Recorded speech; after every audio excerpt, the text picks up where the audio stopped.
Ailədə düzgün tərbiyə alan oğlan heç vaxt ağlından keçməz, küçədən keçən qıza baxsın, söz atsın. O ağlından keçməz, bilirsiniz. Mən yenə deyirəm, əxlaq nəsihəti eləmirəm, mexanizmini təqdim eləyək gərək. Fəsad gəncləri azdırmaması üçün gəncin, elə qlobal dünyada çətindir o gənci qorumaq o fəsaddan. Fəsaddan ailə qoruya bilər. Necə? Ona düzgün güc, qüdrət verməklə. Ailədən mənəvi, psixoloji baxımdan az adam çıxmamalıdır. Heç kəsdən məhəbbət dilənməməlidir. Dostlar bir-birindən düşmən olur. Sən mənə diqqət eləmədin. Mənim statusuma layiq eləmədin. Cəmaatın dərdinə bax. Cəmaatın dərdinə, sərinə bax. Niyə? Diqqət görməyib, onu da özünə diqqət bilir. Mən sənə layiq elədim, sən mənə. Cavan adamların davasıdır bu, küsməyi, inciməyi bir-birindən.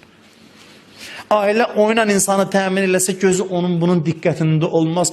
Ruhu, bilirsiniz, necə deyim sizə, hansı sözlə? Qəni olar, zəngin olar. Ruhu baxımdan ehtiyacsız olar. Bir çox problemlər həll olunar cəmiyyətdə.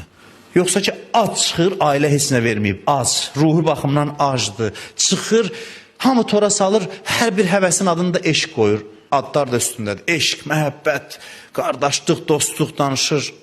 Hamısının baxıcı xəstəliyin adını, keçici həvəsin adını, müqəddəs eşqin adını gətirir onun üzərinə.